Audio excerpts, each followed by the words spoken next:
tan detallada y es tan densa por su interés que podríamos decir que dentro de la novela incluye pequeños ensayos históricos. El pilar fundamental en el que basa Luis en la línea azul es el extraordinario invento, la invención extraordinaria de un español universal, Isaac Peral, un marino, capitán de navío, un ingeniero excepcional, y esa es la base histórica que sustenta la novela.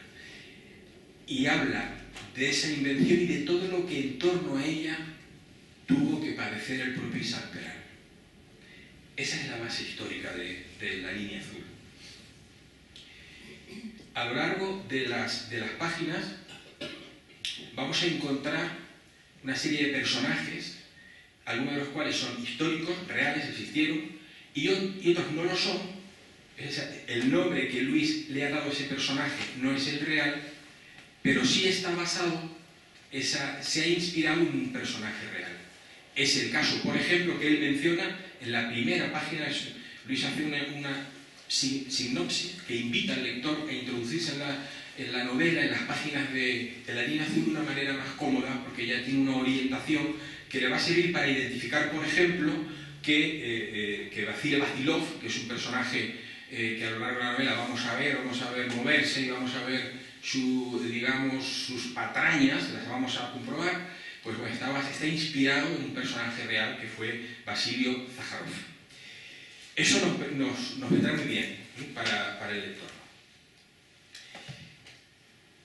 La novela comienza, porque estamos hablando, como digo, de una novela histórica a la que, sustentada en el hecho que antes os comentaba, pero tiene una trama a lo largo de esta situación, se va armando una trama de ficción, bueno, o quién sabe si no es de ficción, parece que es de ficción, eso lo dejamos para que el lector, digamos, que lo vaya descubriendo.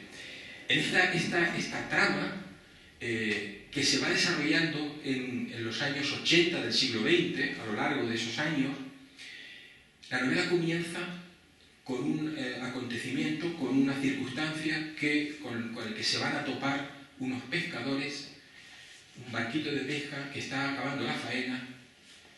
Incluso el pescador que descubre aquello que no voy a descubrir yo, porque creo que debe ser el lector quien lo da a descubrir exactamente este detalle, pensando en su mujer, pensando en lo enamorado que está y en lo poco que le falta para jubilarse, y se encuentra con este hecho.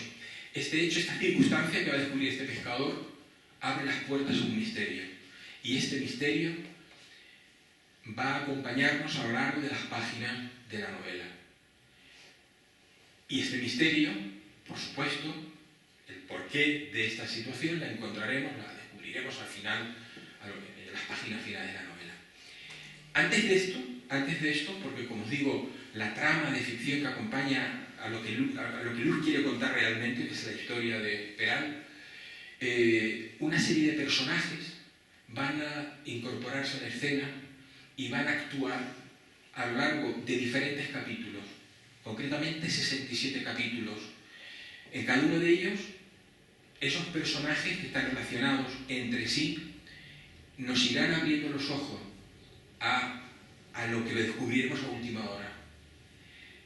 Pero además, a lo largo de esos capítulos, hay un personaje fundamental, al principio de estos capítulos, un personaje fundamental que se llama Marta, que es una joven huérfana que va a encontrar, se va a topar, por circunstancias que también descubriremos en la novela, con un diario que le hace sospechar que el autor de ese diario tiene algo que ver con su vida y con sus antepasados, al menos con un antepasado muy importante para ella.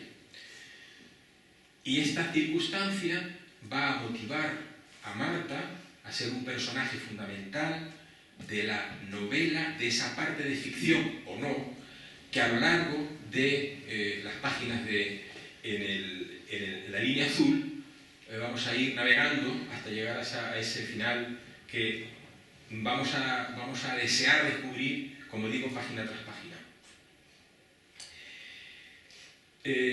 Luis desarrolla una narrativa ágil y una narrativa que además nos está permanentemente inspirando a pasar una página tras otra y a descubrir que va a contar en ese siguiente capítulo de 4 o 5 páginas, cada uno de ellos, que se relaciona con la trama total, pero que además se relaciona, es decir, en estos capítulos vamos a ir descubriendo en boca de los personajes, en boca de Marta, en sus averiguaciones, en boca de personajes y también del narrador, marinos, que investigan, por circunstancias que averiguaremos en la novela, investigan qué hay detrás de ese submarino de Peral, por qué Peral no pudo concluir con la fabricación definitiva de aquel submarino, que descubriremos, que además es un tema muy interesante que me gustaría hablar después con Luis, descubriremos varias cosas. Por un lado, que aquel invento no fue, pero pudo ser una punta de lanza extraordinaria para el desarrollo industrial de la España de finales del siglo XIX, aquella segunda revolución industrial. Podría haber sido España líder de aquella revolución industrial por aquel descubrimiento, por aquella invención de Peral. Pero además también descubriremos que hubo hechos históricos muy importantes que Luis trata en la novela que podían haber cambiado por completo. Luis nos habla de la guerra de Cuba, nos habla de aquel combate naval de julio de 1989 entre la Armada Española de Cervera y aquella Armada americana que se enfrentó a nosotros, siendo nosotros, estando en inferiores condiciones en todos los sentidos, y eso lo desarrolla él.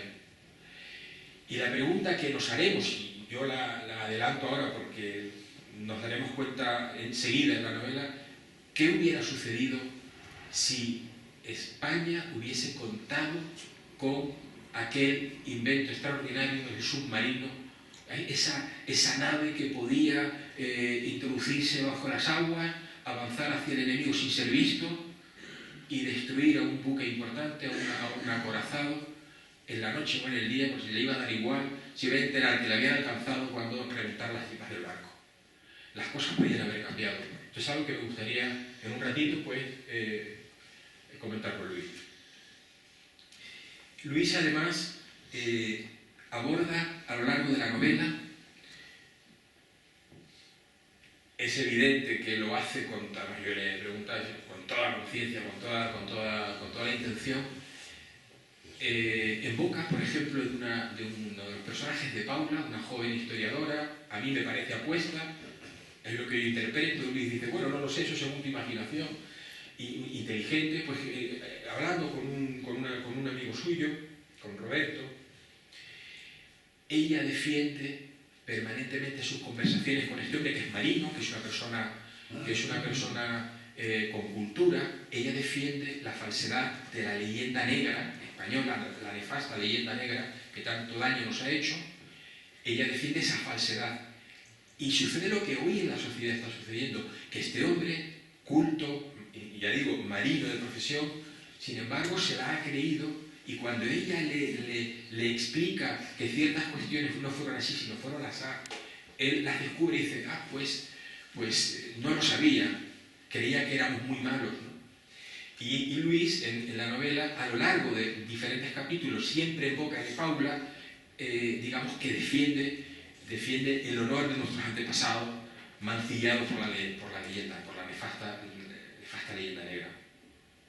Es muy de agradecer que escritores, más allá de los historiadores profesionales, porque todo suma,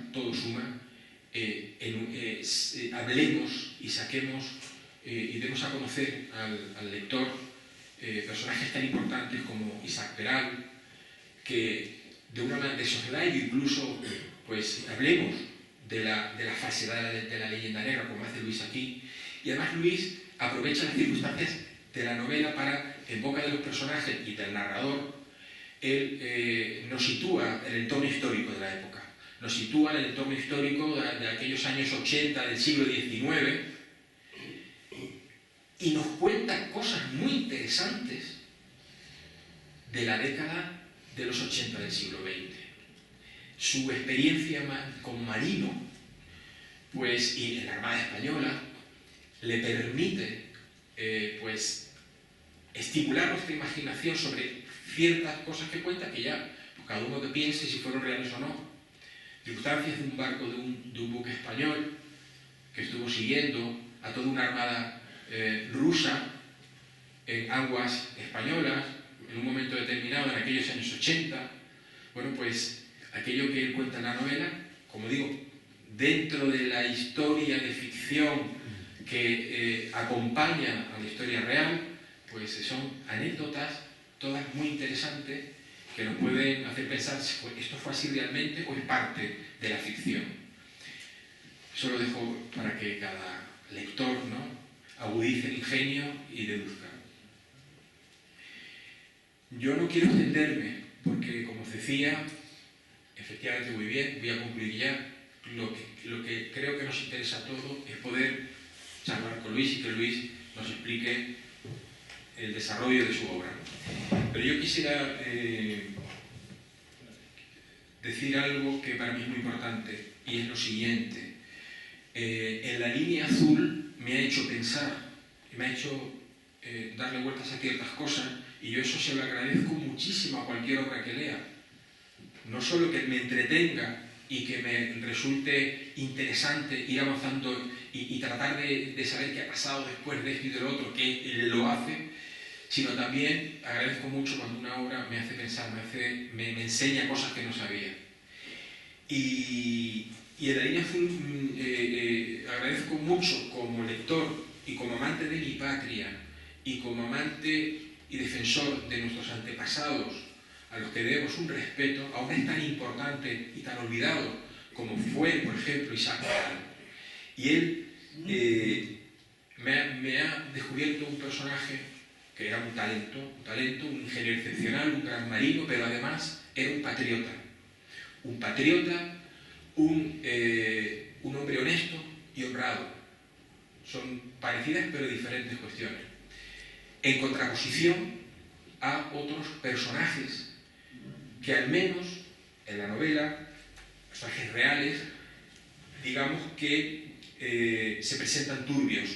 Yo diría que no son nada turbios, pero vamos a decirlo así. Como por ejemplo me viene a la cabeza el ministro de Marina, José María Beranger Ruiz, ministro de Marina, almirante, ministro de Marina con Sagasta, que fue uno de los personajes reales que más se interpuso a la invención extraordinaria de Peral. ¿Por qué? Es algo que yo, digamos, tengo mis ideas en función de lo que he leído, lo he comentado con Luis, pero es un capítulo muy penoso, muy triste de la historia de España, que aquel extraordinario submarino no pudiese, no hubiese sido desarrollado definitivamente y puesto al servicio de la Armada Española, que es ponerlo al servicio de los intereses de España. Y aquello, yo lo comentaba al principio, estoy convencido, sobre todo por lo que Luis me ha, como experto en la materia, me ha dicho, podía haber cambiado la historia, aquella penosa historia. Y por último, os quiero decir, rematar, subrayar otra vez que cuando una obra como En la línea azul, además de entretenernos y enseñarnos muchas cosas, homenajea, como él hace, con esta figura, con Isaac Peral, su invención y su talento y su espíritu patriótico, que fue fundamentalmente lo que a él le movió, es de muy agradecer. Por último, al final de la novela, al final de La línea azul, Luis nos muestra, él nos explicará ahora más adelante su trabajo de investigación y demás, pero nos muestra y nos presenta, para que podamos leerlo en su totalidad, aquel el contenido exacto de aquel diario que él ha titulado El torpedero eléctrico submarino, su autor Ricardo de Alvarado, teniente de navío de segunda clase, un colaborador estrechísimo de Isaac Peral. En este caso, un colaborador ficticio, pero que pudo ser un colaborador real. Muchísimas gracias y enhorabuena, Luis, por tu novela.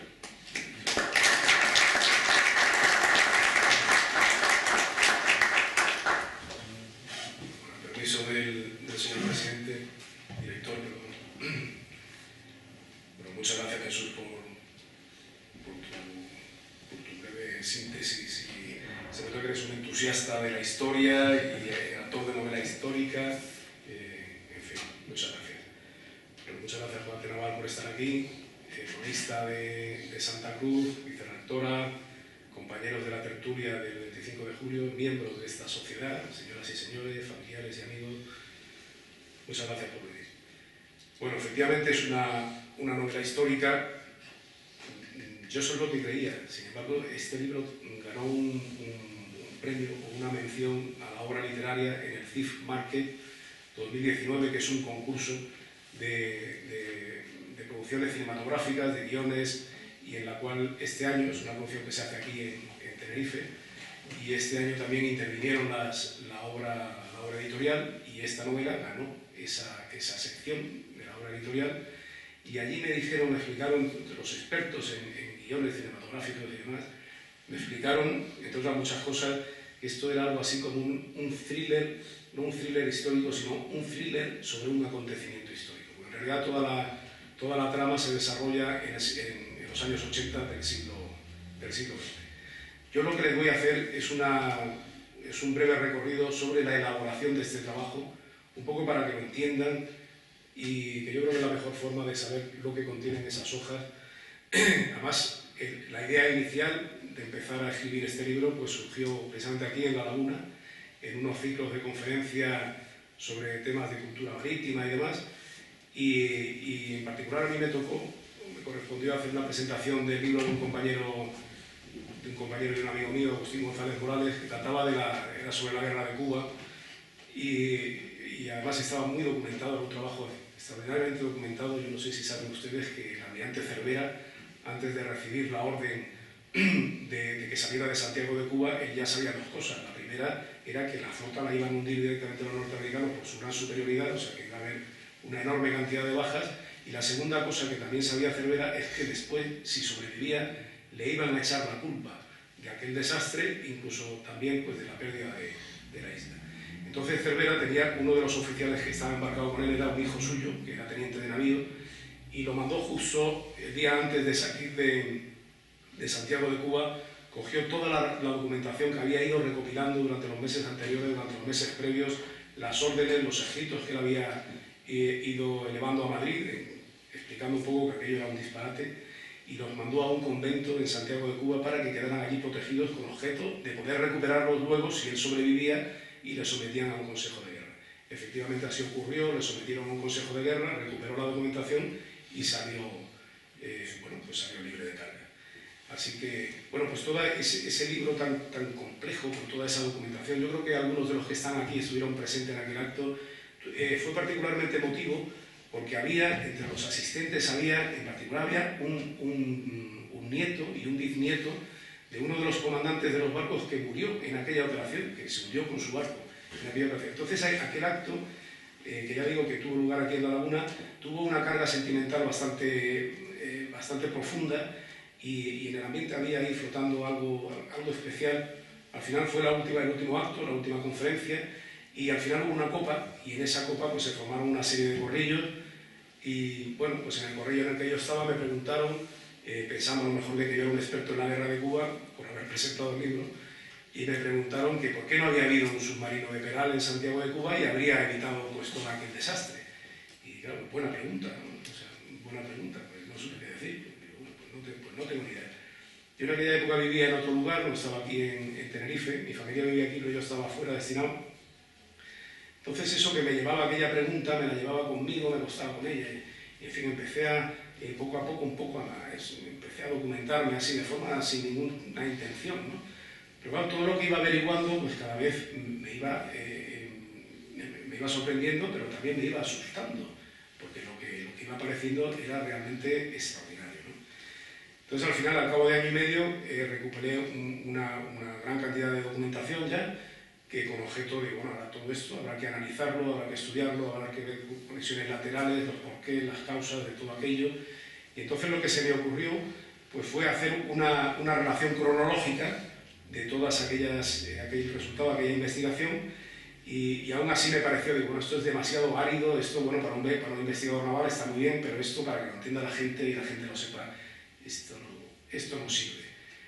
Así que, bueno, pues lo que voy a hacer es un relato, o sea, un relato cronológico de todo lo que le ocurrió a Peral y al submarino de Peral desde el año 27 de agosto de 1885, que fue cuando Peral presentó el proyecto del submarino en la Escuela de Ampliación de Estudios, hasta noviembre del año 1890, que fue cuando le ordenaron desguazar el submarino. Todo lo que ocurrió en esos 5 años, pero escrito como si hubiera sido un colaborador de Peral ficticio el que había hecho aquel diario. Así que levanté una relación escrito por este señor, Ricardo de Alvarado, que es un teniente de navío, supuestamente un colaborador de Peral, que estaba junto a él en todo lo que hacía, y ahí pues se recogió que son pues prácticamente las últimas 50 páginas del libro. Ese diario, esas 50 páginas son históricas, eso es histórico. Solamente que para darle un poco de flexibilidad a la narración, que va a venir después, pues se cambiaron algunos nombres críticos, o que tampoco convienen. Bueno, veía yo que no era necesario que los descendientes de determinados personajes pues tuvieran, y algunas empresas también, bueno, se cambiaron ciertos nombres, otros no, y están ahí en esa relación. Bueno, aún así seguía siendo un elemento demasiado incompleto a la hora de hacer un análisis y demás. Se podría haber hecho un análisis, bueno, histórico, ya entrando en muchas... pero me pareció que era mejor hacer un análisis desde la ficción, porque la ficción te da una herramienta, que es la propia ficción, la creatividad, en la cual puedes enfrentar personajes, puedes enfrentar posturas contrapuestas, incluso puedes enfrentar opiniones extemporáneas, ¿no? Y te ayuda, digamos, el proceso deductivo te da cierta libertad que se llevan a conclusiones realmente sorprendentes. Porque son los personajes los que se mueven. Tú eres casi eres un partícipe, pero eres casi un observador. Ves cómo se mueven allí. Es curioso como los personajes de una novela a veces cobran vida y uno se dedica a observarlo. Pero efectivamente así fue. Entonces, llegado a este punto, pues decidí crear 2 tramas ficticias de personajes ficticios. Uno está protagonizado por un equipo que es esta chica que ha dicho Jesús, Marta, una huérfana del tal Ricardo de Alvarado, del autor del diario, y que se rodea de un equipo de gente heterogéneo, pero muy bien avenido y muy eficaz. Y el otro equipo de personas que también investigan pues todo lo que acontece en el diario, todo lo que se cuenta, las personas que están involucradas, las causas, las consecuencias, en fin, todo. Es otro equipo que está liderado por un teniente de navío, un oficial de la Armada, que pide ayuda a otros 2 compañeros para ir también analizando pues todos esos hechos que se cuentan en el diario. Las 2 tramas están separadas unos 3 o 4 años, y la trama que lidera Marta es una trama muy cercana a los sentimientos, es muy pasional, porque Marta es una persona resentida, porque es huérfana, porque sabe que ha sido huérfana, porque sabe que a su familia le han hecho algo que no merecían, y entonces es una persona con una gran determinación, muy inteligente, pero es una persona fría y ya digo, muy cercana a los sentimientos de uno y otro lado. Sin embargo, la trama liderada por los marinos pues es una trama muy racional, casi desde el punto de vista científico, y entre esas 2 tramas pues se van cruzando y van analizando todo lo que ocurre en el diario, pues se van entrecruzando, y ahí, en el desarrollo de estas 2 tramas, pues está el valor literario que pueda tener esta novela, y es la causa también del premio del Thief Market por la adaptabilidad al cine o a la televisión que recibió la novela. Digamos que no está en el ensayo histórico, sino está en cómo se mueven todos estos personajes ficticios en todas esas tramas.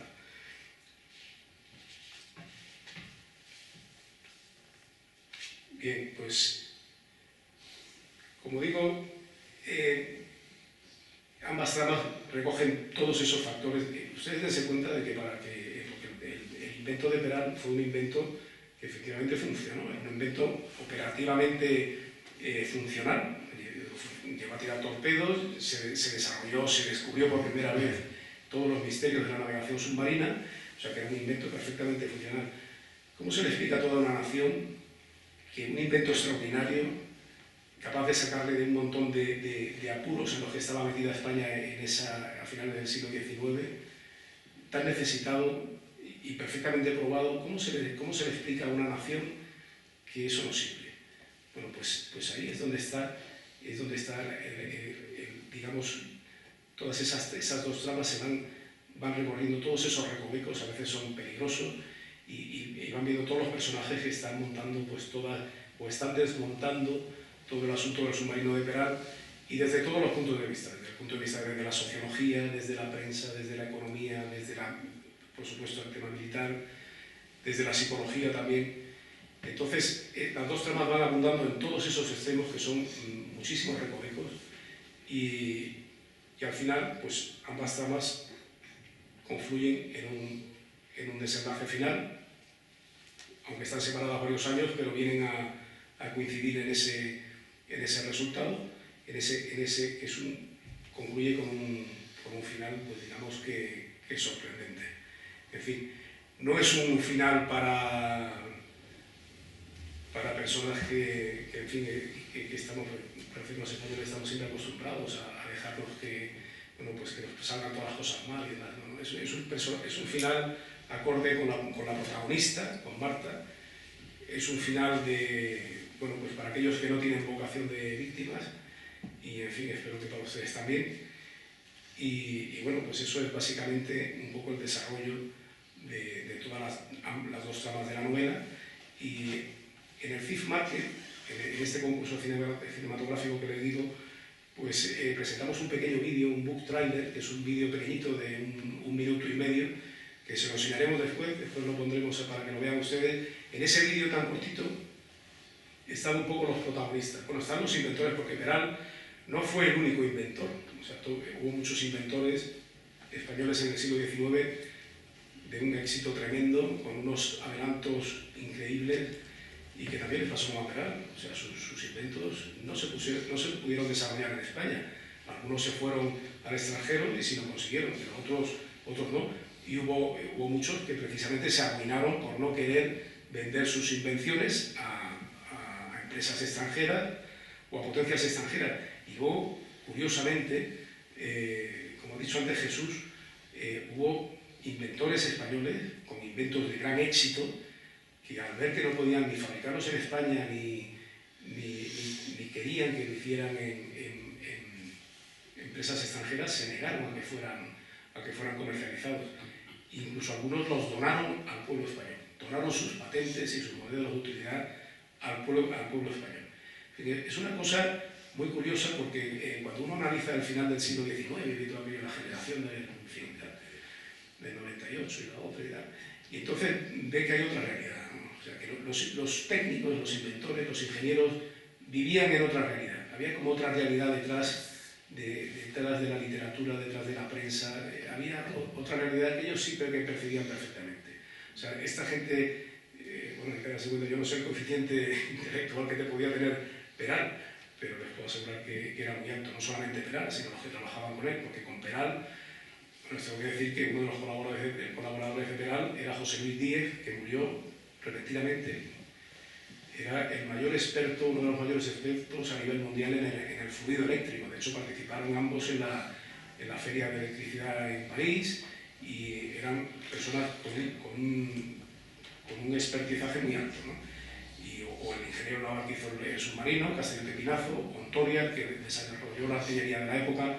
Era gente muy experta, con una capacidad intelectual muy alta. Sin embargo, esta gente, como digo, o Torres Quevedo, otros inventores de la época, era gente que tenía una extraordinaria capacidad, y que, sin embargo, si uno analiza sus decisiones, sus pensamientos, sus escritos, lo que decían en público, no tiene que ver nada con la generación del 98, ni con la literatura, ni con lo que se ve en los periódicos, ni con lo que decían los políticos. No tiene nada que ver, era un mundo paralelo. un mundo para personas mucho más capacitadas y mucho más cercanas a la realidad, que era en realidad un poco lo que cuenta esta novela. Esta novela lo que cuenta es la realidad de lo que ocurría y de lo que nos ocurrió a nuestros abuelos en el siglo XIX.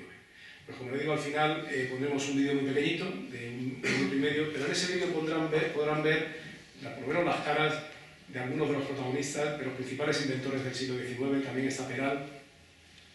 Los principales protagonistas, los acorazados. Los acorazados fue uno de los elementos importantísimos, protagonistas a finales del siglo XIX, por supuesto el submarino de Peral.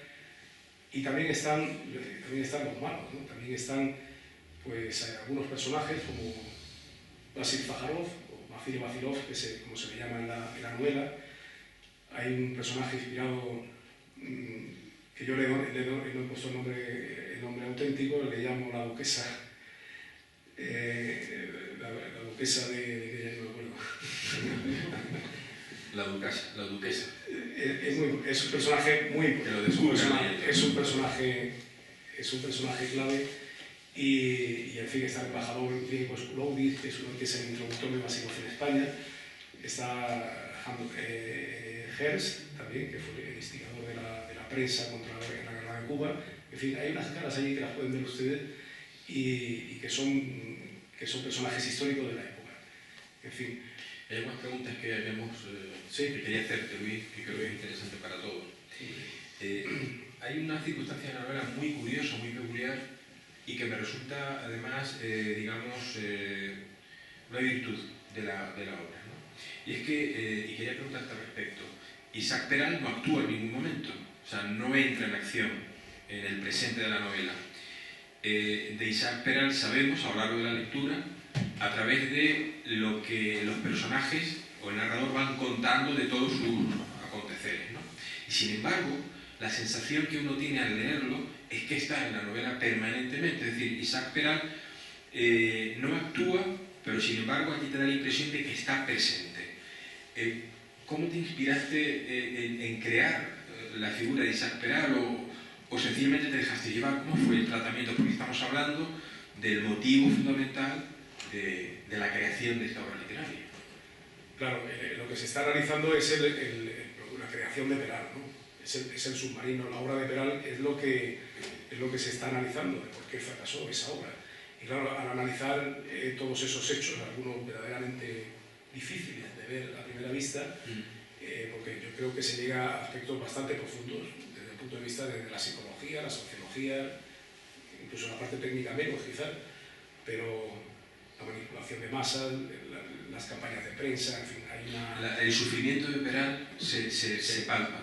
Es impresionante porque, claro, como le van dinamitando y le van cortando todos los apoyos, todas las relaciones, lo van aislando por completo, hasta que al final ya, bueno, en la novela le queda un hilo que es un personaje, porque la reina, hay que entender, es curioso en toda esta historia la visión, la clarividencia de algunas mujeres, en particular tres: la reina y dos periodistas que son Emilia Pardo Bazán y Patrocinio de Viedma.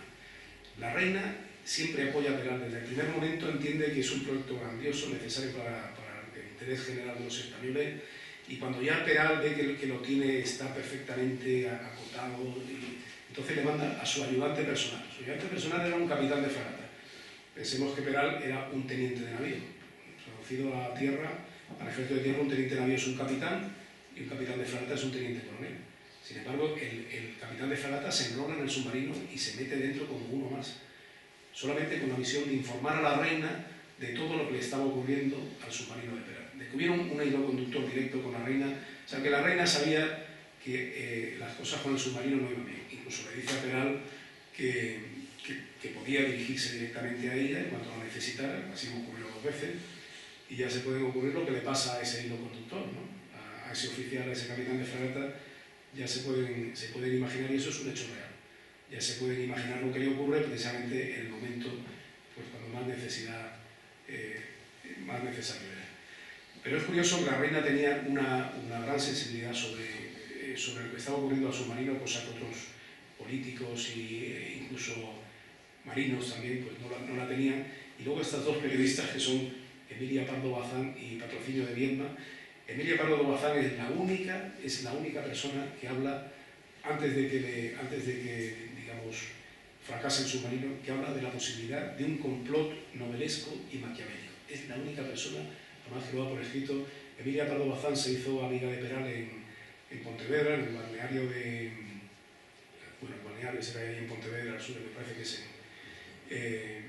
se hicieron amigos y habló mucho con él y al final pues escribió, Emilia Pardo Bazán escribió sobre las conversaciones que tuvo con Peral y ya digo que es la única capaz de adelantar lo que iba a ocurrir, o sea que tuvo esa premonición. Y la otra es Patrocinio de Viedma, que era una periodista que curiosamente escribía en el Imparcial, escribía también en La Época, que era el periódico de Cánovas, y era una periodista que había tenido, su primer hijo murió, su segundo hijo murió, su tercer hijo murió también, murió su marido, y tuvo una serie de desgracias familiares que tenía una sensibilidad también muy a flor de piel, y todo su trabajo lo dedicaba a la infancia, a proteger a los desfavorecidos. Era una pacifista de bandera y sin embargo defendía el submarino de Peral porque veía que en la obra del submarino había algo necesario para el interés de los españoles.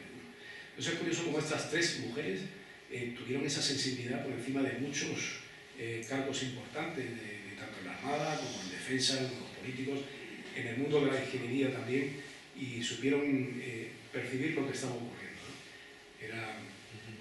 Hablando de Emilia Pardo Bazán, hay una circunstancia que estaba escuchando y me ha venido a la cabeza. Emilia Pardo Bazán, que tuvo una relación íntima, muy estrecha con Benito Pérez Galdós, y me extraña que ella no, dado que fue tan clara con esta situación, escribió sobre ella defendiendo al proyecto de Peral, si llegó a contarle a Benito Pérez Galdós esta situación, si llegó a comentarlo, no lo sé, pero porque no ha escrito, Galdós no escribió nada al respecto. Y es un capítulo tan importante que me extraña que Galdós no escribiera sobre él, teniendo en cuenta su trayectoria, ¿no?, con los episodios nacionales. Sería un episodio, claro. Efectivamente. Luis, en la novela le dedicas una atención muy especial a lo que decía al principio de la presentación, a la tragedia de Cuba, realmente, ¿no? Y ya se la has mencionado además, ¿no? A ese combate naval al que fue Cervera sabiendo lo que iba, ¿no? Realmente, desde el punto de vista profesional tuyo, el haber contado con aquel submarino 3-4, quizás, ¿no?, aquello hubiese podido cambiar realmente el curso de la historia. Bueno, eso no lo digo yo, eso lo dijo en su momento el almirante Dewey, norteamericano, que fue el que bloqueó Filipinas y tal, y consiguió la derrota de la Armada Española allí en Filipinas. Lo dijo, lo expuso en el Congreso norteamericano, precisamente para defender la iniciativa de crear un arma submarina en Estados Unidos, y dijo que con un submarino de Peral en Filipinas pues no habrían podido hacer nada. Y efectivamente en Cuba también, el submarino costaba 30 veces menos que un acorazado. El acorazado era el barco rey en aquella época, el capital ship, como decimos nosotros, y ahora el capital ship es el submarino. El comandante naval es submarinista, o sea que eso también sabe. Y efectivamente, en aquella época el acorazado era el barco fundamental, o sea, nadie podía ganar una guerra naval en la mar si no tenía acorazado.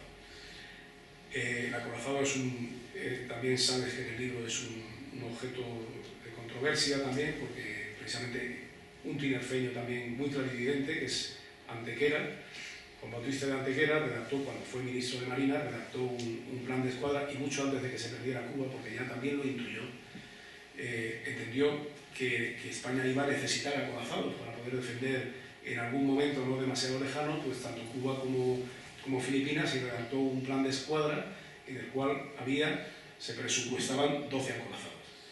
Sin embargo, posteriormente el plan de Antequera fue atacado hasta que al final pues, se quedaron en una cosa que llamaban cruceros protegidos, que sí que estaban protegidos, pero contra los acorazados enemigos pues no se fueron nada. Y efectivamente el submarino de Peral costaba 30 veces menos, era indetectable con un acorazado y podía hundirlo. Ya se había demostrado en la guerra greco-turca que un torpedo podía hundir a un acorazado. O sea que era un recurso muy económico, solamente iban 12 personas en el submarino y tenía esa posibilidad. Había sido determinante. La guerra de Cuba estaba ya ganada por Weyler y solamente hacía falta afianzar el tema marítimo. Pero el enemigo, como sabemos, estaba dentro.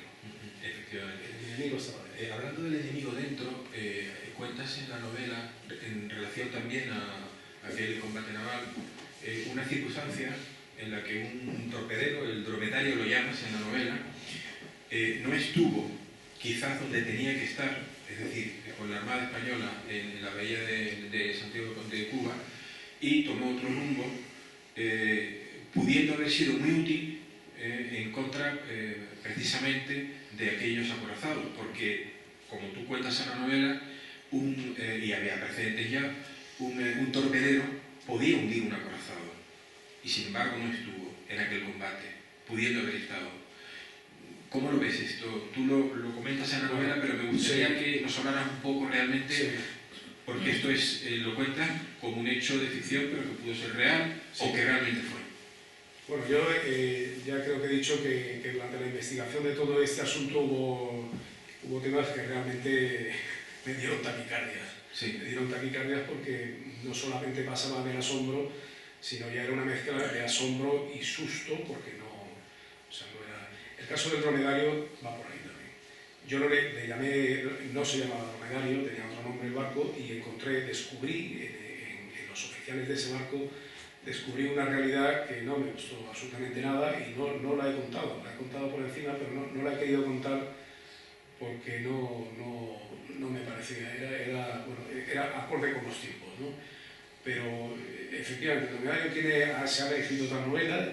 El dromedario era un barco, era un cañonero, pero que también tenía torpedos, y era un peón muy importante porque uno de los barcos más poderosos en el combate de Santiago de Cuba era el acorazado Oregón de los norteamericanos, que fue precisamente el que iba detrás del barco que se narra al principio del libro, que es el crucero Cristóbal Colón, y el Oregón iba detrás hasta que le dio caza.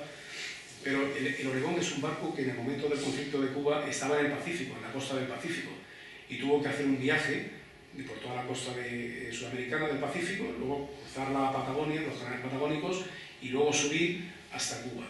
Eso que parece ahora para los barcos modernos, parece un viaje, pues a lo mejor muy... En aquella época era muy complicado, de hecho tuvieron muertos y todos en aquel viaje, pasaron allí, las pasaron un poco... Pero los americanos estaban muy preocupados con el cañonero que tenían los españoles. España tenía en el Río de la Plata, tenían una estación naval allí y había algunos barcos de guerras, algunos con torpedos que podían hundir al Oregón, y ese era uno de las preocupaciones que tenían los americanos. De hecho, el Oregón fue convoyado por otro cañonero, por un barco cañonero, para defenderle de esos posibles ataques. Sobre el Oregón, sobre el dromedario o el barco, el cañonero original, se han escrito mucho, se ha hablado de un espía que era un oficial de la Armada Española que influyó también metiendo, pues, digamos, información falsa en el Servicio de Inteligencia Naval norteamericano en aquellos años, que es Carranza. Si van a Cádiz verán que hay un estadio, que es el estadio de Carranza, y el puente de Carranza, pues ese está puesto el nombre del capitán de navío Carranza, que fue un espía español que metió, pues, cuentan también que Carranza también metió ese temor en la US Navy para que no viniera al Oregón de que había cañoneros en el Río de la Plata que podían hundirlo. Yo lo dejo ahí porque es un tema que a mí no me gustó, lo que encontré con el asunto del dromedario, y bueno, ya los lectores que se lo ven, pues, en fin, pueden rebuscar, porque la historia de todos está en internet, están los nombres, y ya digo que hay entre los oficiales de ese cañonero hay una relación muy directa con Basil Zaharoff. En aquella circunstancia, ya a finales de los años 80 del 19, la intervención definitiva del gobierno de Sagasta con el Berenguer, con el almirante ministro de Marina, con Sagasta, fue determinante. Pero yo te hago una pregunta. ¿Tú no crees que María Cristina, que en efecto la reina, era una defensora tremenda del proyecto, y teniendo en cuenta que estamos hablando de un submarino, como tú bien acabas de volver a recordar, vital para la defensa de los intereses de España, no podía haber hecho más, no podía haber haberse impuesto de alguna manera para que aquel submarino terminase su trayectoria vital y saliese al mar definitivamente? Bueno, yo creo que esa es una pregunta muy peligrosa. Y lo dejo, y ahí lo dejo. No, yo creo que en aquella época, yo solamente voy a hablar de historia nada más. De historia nada más. Y en aquella de época, hechos consumados. De hechos consumados. Y en aquella época, no digo por los paralelismos que se puedan intuir o se puedan construir. Yo solamente voy a hablar de historia porque no voy a hablar de otra cosa. Y efectivamente, la reina no pudo hacer nada. Nadie podía hacer nada. Si ustedes leen el libro y ven precisamente cómo se va articulando todo, cómo se va construyendo, cómo se va convenciendo a una nación, no a cuatro, pero a una nación entera, cómo se va haciendo cambiar la opinión de una nación entera de que no necesita ese submarino. Entonces, si ven cómo se va tejiendo toda esa telaraña no es ajena a la reina, la rodea también, igual que rodea al submarino, rodea a la reina y rodea a todo aquel que es favorable a la construcción del submarino. Porque el submarino no era un arma de guerra, era un arma estratégica. O sea, un submarino o dos submarinos podían cerrar, un submarino que costaba 30 veces menos que un acorazado con 12 personas, podía cerrar el estrecho de Gibraltar. O sea, podía incomunicar a la India de su metrópoli, a todas las colonias asiáticas, a Borneo, a todas las colonias asiáticas de sus respectivas metrópolis. Podía perfectamente proteger Cuba, proteger Filipinas. O sea, era mucho más que un arma, ¿no? Un submarino. Además, tampoco coste, pasa que era ciencia. Había una clave en el submarino, que puede decir usted, bueno, cualquier país podía construir el submarino. Y efectivamente, los países construían submarinos, pero tenía un problema técnico, y era que cuando tiraban torpedos, el submarino se desequilibraba y se hundía. De hecho, los turcos perdieron una tripulación entera. Zajarov vendía submarinos, pero no funcionaban. Todos los países querían conseguir un submarino que funcionara, que fuera operativo como el de Peral. Uno de los elementos del submarino de Peral era lo que él llamaba el aparato de profundidades, que era un aparato que había inventado él que permitía que el submarino permaneciera siempre estabilizado bajo el agua. Bien tirando torpedos o navegación, o sea que el submarino siempre permanecía estable. Y eso era lo que ambicionaban todas las potencias extranjeras. Y eso era lo que había conseguido Peral y lo que conseguía España. Un submarino plenamente operativo con todos estos adelantos. Era un arma estratégica. Luis, creo que te gustaría que, si alguien quiere hacer alguna pregunta, ¿no? que la haga. Doctor Lozano, profesor Lozano. Bien, yo todavía no he leído la novela, pero yo tengo un concepto realmente muy parecido al tuyo respecto a la importancia del submarino. Si no recuerdo mal, Basil Zajarov era en aquellos momentos el máximo contrabandista de armas del mundo. Era judío y era comerciante. Y es extraño que fuese tan importante porque en aquellos momentos la corte británica, en aquel momento era la reina Victoria, era totalmente contraria a admitir dentro de su entorno a comerciantes y menos a comerciantes judíos. Y Zajarov fue caballero de la Cruz de la Orden del Baño. En aquellos momentos también, en 1895, si no recuerdo mal, fue cuando apareció en la Armada Británica el concepto de Dirignac, es decir, el paso del antiguo acorazado multicalibre y de máquinas alternativas triples al monocalibre de turbinas. Obviamente el submarino de Peral sería la punta de lanza que iba totalmente contraria a eso. Y debemos recordar también entonces también que Zajarov y la parte británica eran masones. Y la masonería en aquel momento en España iba en contra de todo nuestro desarrollo. Por tanto, yo creo que por ahí pueden ir los tiros. Lo has dicho tú, Gonzalo, yo no he dicho nada. No, y yo coincido con la idea de Gonzalo absolutamente. Yo no he dicho nada de eso. Yo coincido con él. La reina Isabel I del siglo XVI era la socia más importante de uno de los negreros más importantes también de la historia, que fue John Hewins, y ella era la socia número uno, la principal socia de John Hewins, del principal esclavista del siglo XVI, británico, ambos. Claro, es que el acorazado multicalibre que se quedó ya totalmente obsoleto, el nuevo Grimnaz, que fue el que hizo la revolución absoluta, sobre todo para la Primera Guerra Mundial, a partir del año 1895-96, los antiguos acorazados quedaron todos totalmente fuera de servicio. Pues lógicamente el submarino de Peral pues sería prácticamente, vamos, la espada de Damocles para esa nueva idea de acorazado moderno. Y lógicamente, pues no sé, una unión entre el capital judío, entre la masonería, pues yo creo que eso fue lo que un poco echó atrás a... En mi opinión también, yo opino igual, sí. Bueno, a ver si se van animando porque está vendiendo la versión de Rafael Pérez y Pérez y entonces no se estamos nada. ¿Alguna pregunta más? ¿Algún comentario más? Sí, simplemente.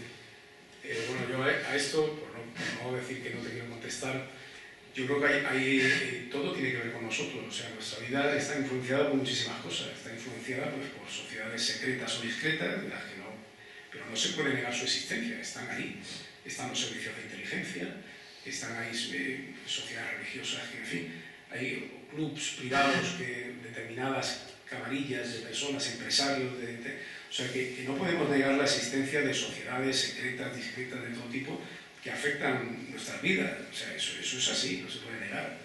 Sí, efectivamente, unas tienen mucho más poder que otras están ligadas al poder político, otras están muy ligadas al poder político, otras trabajan exclusivamente para él, para determinado. Claro, a veces el poder político, pues en aquella época del siglo XIX, la reina de Inglaterra supo manejar muy bien todas estas sociedades secretas y tal, porque eran una herramienta fundamental, ¿no? Porque efectivamente se ganaban guerras sin disparar un solo tiro. Eso es así. Eso me recuerda a la globalización de hoy, pero eso es otro capítulo. La generación del 98, no sé yo si era igual que ahora, yo creo que es más peligroso. ¿Algún comentario más? Bueno, pues yo creía que había venido como director a presidir una presentación de un libro, pero nada más empezar, este señor que está a mi izquierda dijo que esto era un parto, y entonces, claro, lo que te hacía falta era un ginecólogo, yo creo que no era. Y como el ginecólogo no era malo, pues el parto ha sido muy bueno, bueno a los dos, y esperamos que